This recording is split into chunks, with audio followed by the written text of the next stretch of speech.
Bonjour les amis, et voilà que nous nous retrouvons pour ce début du mois de septembre qui est en fait le début de notre dernier trimestre de l'année évangélique 21-22, puisque vous vous rappelez on démarre environ le 28 novembre, c'est le début de l'année qu'on appelle l'année officielle de l'Église. Alors, donc si vous êtes encore là, merci, ça veut dire que vous avez déjà tenu pendant 3 trimestres, ce qui est bien. On attaque maintenant le 4e trimestre. Et on attaque ce 4e trimestre avec l'évangile de Luc que vous verrez, on va retrouver maintenant plus fréquemment, parce que vous savez que normalement Luc était l'évangile phare de cette année liturgique, et puis en fait on le voit que le dimanche, et on ne le voit pas toujours très bien. Et donc c'est un petit peu comme si l'Église s'était dit « Ah oui, en fait, on a oublié ». Donc vous allez voir dans le dernier trimestre, on va voir beaucoup plus de passages de Luc. Voilà, comme c'est le cas aujourd'hui, puisque nous retrouvons l'évangile de Luc au chapitre 5, les versets 1 à 11, pour un texte que nous avons déjà lu, puisqu'il s'agit de la fameuse pêche miraculeuse. Or, un jour, la foule se serrait contre lui. À l'écoute de la parole de Dieu, il se tenait au bord du lac de Génézareth. Il vit 2 barques qui se trouvaient au bord du lac. Les pêcheurs qui en étaient descendus lavaient leurs filets. Il monta dans l'une des barques qui appartenait à Simon et demanda à celui-ci de quitter le rivage et d'avancer un peu. Puis il s'assit et de la barque il enseignait les foules. Quand il eut fini de parler, il dit à Simon « Avance en eau profonde et jetez vos filets pour attraper du poisson. » Alors Simon répondit « Maître, nous avons peiné toute la nuit sans rien prendre. Mais bon, sur ta parole, je vais jeter les filets de nouveau. » Ils le firent et ils capturèrent une grande quantité de poissons. Leurs filets se déchiraient. Ils firent signe à leurs camarades de l'autre barque de venir les aider. Ceux-ci vinrent et ils remplirent les 2 barques au point qu'elles enfonçaient. À cette vue, Simon-Pierre tomba aux genoux de Jésus en disant « Seigneur, éloigne-toi de moi, car je suis coupable. » C'est que l'effroi l'avait saisi, lui et tous ceux qui étaient avec lui devant la quantité de poissons qu'ils avaient pris. De même, Jacques et Jean, fils de Zébédée, qui étaient les compagnons de Simon. Alors Jésus dit à Simon « Sois sans crainte, désormais ce sont des hommes que tu auras à capturer. » Ramenant alors les barques à terre, laissant tout, ils le suivirent. Voyez, donc on avait déjà vu cette histoire. Alors, on a coutume de dire que c'est une histoire qui est commune aux 4 évangiles, ce qui n'est pas tout à fait vrai. La partie commune, c'est vraiment le dernier paragraphe qui correspond vraiment à l'appel des disciples et au fait qu'en effet, les 4 pêcheurs abandonnent toutes leurs activités, je dirais leurs activités professionnelles, pour se mettre à suivre Jésus. Donc ça, en effet, c'est commun à tout le monde. Mais par contre, le reste ne l'est pas tout à fait. Entre autres, cette question de pêche, qu'on va dire un petit peu miraculeuse, les seuls qui en parlent, ce sont Luc et Jean. Alors, ce qui est intéressant, c'est qu'en effet, donc Luc place cet épisode au début de son évangile. Vous voyez, on est au chapitre 5. Il le situe comme étant en fait la première rencontre de Jésus avec ses disciples, donc en fait la formation de l'équipe. D'accord ?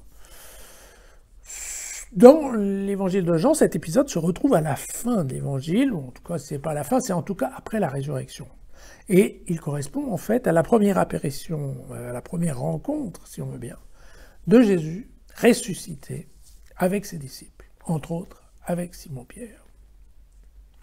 Alors pourquoi cette différence? Vous vous doutez bien qu'il y a quand même de nombreux exégètes qui se sont posé la question et qui ont travaillé très sérieusement le sujet. Pourquoi? Parce que l'avantage de l'option de Luc, qui est de mettre ça au début, c'est qu'effectivement, alors on comprend tout à fait bien que si prendre Jésus dans la barque permet de remplir des filets à craquer alors qu'il n'y a pas de poisson, il va de soi que c'est un type intéressant à suivre. Et donc on comprend tout à fait que les 4 pêcheurs lâchent tout pour suivre Jésus parce que, en termes de pêche, c'est un type formidable.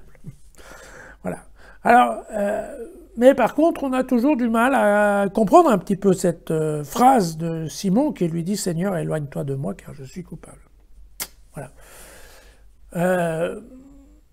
si on suit l'option de Jean, c'est-à-dire qu'on se trouve dans la rencontre de Jean ressuscité, de Jésus ressuscité avec Simon-Pierre, à ce moment-là, on comprend mieux cette réaction de Simon-Pierre qui en fait est honteux parce qu'il rencontre Jésus, et c'est vrai que c'est un problème. En fait, la dernière fois qu'il l'a vu, il l'avait renié 3 fois. Et on n'a pas vu beaucoup Pierre au pied de la croix. Et donc vous voyez que, typiquement, oui, c'est sûr que Pierre ne devait pas vraiment s'attendre à retrouver Jésus d'aussitôt, sous la forme de Jésus ressuscité, et effectivement, eh bien, il est atteint par la honte, et donc, voilà. Et là, on comprend mieux cette phrase-là. Par contre, on comprend un peu moins bien que les disciples laissent tout pour suivre Jésus, parce que les disciples, ils étaient tous repartis normalement à leur travail, ou bien et là, en fait, ça devient un appel en mission, ce qui est un peu différent. Mais bon, vous voyez que l'une comme l'autre des options peuvent se considérer tout à fait valables avec des points positifs et des points négatifs. Alors, après en avoir discuté pendant longtemps, à la fin, on pense, alors quand je dis on, ce sont les grands experts, les experts pensent qu'en effet c'est l'option de Jean qui est la plus sérieuse, parce que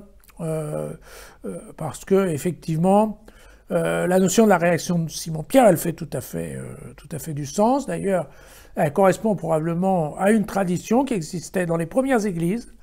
Les églises primitives étaient en effet très préoccupées avec cette question-là, parce qu'en fait, Simon, qui est donc Simon-Pierre, qui est le chef de l'église, qui a été nommé chef de l'église, on voit bien qu'il a été nommé chef de l'église, puis qu'après il a renié. Donc en fait, il a un statut qui est quand même un petit peu quelque part de traîtrise, c'est compliqué pour eux. Et donc il était important dans la tradition de se dire, ben oui, mais il y a eu un moment où Jésus a retrouvé Simon-Pierre, et où là, ils se sont rabibochés, si je puis m'exprimer ainsi. Et donc, c'est probablement ce qui se passe. Alors, pourquoi Luc aurait été remettre ça en avant? Alors, Luc a fait quelque chose qui est vraiment un travail littéraire.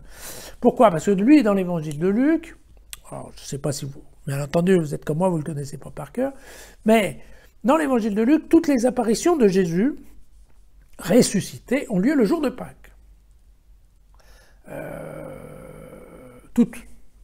Ça ne s'inscrit pas dans le temps, parce que vous savez que chez Luc, ensuite, la Pentecôte, elle démarre dans les Actes des Apôtres. Vous vous souvenez de ça? Donc, effectivement, ça s'arrête assez court après Pâques. Et donc, pour Luc, ça faisait aucun sens de mettre ça à ce moment-là, même si la traduction était la même que celle de Jean, donc il écoutait bien la même chose. Mais il s'est dit, oui, mais on ne peut pas, puisque le lac de Tibériade, il est à 3 jours de marche de Jérusalem. Donc ça ne marche pas avec le fait de dire, non, c'est le jour de Pâques qu'il est rentré. Et donc, vous voyez, techniquement, Luc a fait une technique qui s'appelle la rétroprojection d'une action, c'est-à-dire une action qu'il considère effectivement qui a dû se passer, parce qu'en effet, elle était racontée par un certain nombre de gens dans son église. Eh bien, il a voulu la conserver et la mettre noir sur blanc, mais il n'a pas voulu la mettre à la fin, donc sur un Jésus ressuscité, donc il a préféré l'envoyer plus tôt et la coller en fait avec l'appel des disciples que Marc comme Matthieu raconte très bien de leur côté. Donc, vous voyez, c'est un peu une technique littéraire, il ne faut pas oublier que bien entendu, ça compte. Alors voilà, l'image de la pêche des hommes, c'est un sujet qu'on trouve dans l'Ancien Testament, entre autres, dans le livre d'Habacuc, les hommes à l'image des poissons de la mer. On retrouve ça aussi dans Jérémie, au chapitre 16, je vais envoyer des pêcheurs qui les pêcheront et des chasseurs qui les chasseront. Mais dans l'Ancien Testament, cette histoire de pêche des hommes a toujours à voir avec une connotation punitive, c'est-à-dire que Dieu va récupérer les hommes pour les punir. Voilà. Et donc on voit bien que c'est en fait un sens complètement opposé à ce sens qu'on trouve aujourd'hui dans l'Évangile, puisque l'histoire de je vais te demander d'aller pêcher des hommes, c'est au contraire pour les sauver, c'est pas pour les punir, d'accord? Et donc c'est amusant parce qu'on se rend bien compte qu'effectivement, encore une fois, en termes de technique littéraire à l'époque, les évangélistes allaient chercher des morceaux de phrases exactement comme des pièces de puzzle et qui les mettaient dans leurs phrases d'évangile. Pas forcément en tenant compte du contexte dans lequel c'était prononcé dans l'Ancien Testament. Voilà. Ils prennent les mots pour ce que sont les mots et éventuellement ils en changent complètement dans ce cas-là le sens ou en tout cas l'utilisation. Voilà. Je pense que la peur de Pierre également, on la retrouve typiquement dans le livre d'Ésaïe, au chapitre 6, qui raconte effectivement la peur qu'ont les Juifs de se retrouver confrontés à Dieu. Vous savez, je vous en avais parlé, c'est un de leurs problèmes principaux, de savoir quand est-ce qu'ils vont être confrontés à Dieu. Ça va être le jour de leur mort, ou bien le jour de l'arrivée du Messie, ou le jour du jugement dernier, on ne sait pas. Mais ce qui est certain, c'est que on trouve ça dans Ésaïe. « Malheur à moi, je suis perdu, car je suis un homme aux lèvres impures. » Et là, on se rend bien compte qu'effectivement, si on remet ça dans le cadre de l'option de Jean, qui est la rencontre de Jésus ressuscité avec Simon-Pierre, eh bien, en effet, Simon-Pierre peut dire qu'il a eu les lèvres impures après avoir renié 3 fois son amitié avec Jésus. Voilà. Donc, tout ça pour vous dire qu'à la fin de cette pêche miraculeuse, qui probablement, on est tous bien d'accord qu'elle n'a pas forcément eu lieu, eh bien, que c'est en effet le rappel d'une tradition qui a été inscrite, qu'on considère qu'il y avait suffisamment de gens pour en parler pour que ça vaille la peine d'être écrit dans le marbre. Ceci étant, évidemment, on se pose des questions à juste titre de savoir si elle a eu lieu ou pas. Mais la partie qui est importante dans ce texte-là, ce n'est pas tellement la pêche miraculeuse, celle-ci passe au second plan. Ce qui est important, c'est que, en effet, les disciples laissent tout, abandonnent tout pour suivre Jésus. Et une dernière remarque, vous vous souvenez que Luc avait promis à son ami d'avoir une vue très objective, voire scientifique, de ce qui s'était passé du temps de Jésus. Et vous voyez que dans ce chapitre-là, je pense que Luc ne brille pas forcément avec une objectivité et un sang-froid scientifique tout à fait à la hauteur. Mais bon, voilà. C'est en tout cas une belle histoire que je vous conseille de retrouver sur jésusfacile.com, ainsi que mon commentaire, et puis faites circuler la vidéo si elle vous a plu. Et je pense que si ça vous a plu, eh bien on peut se retrouver demain.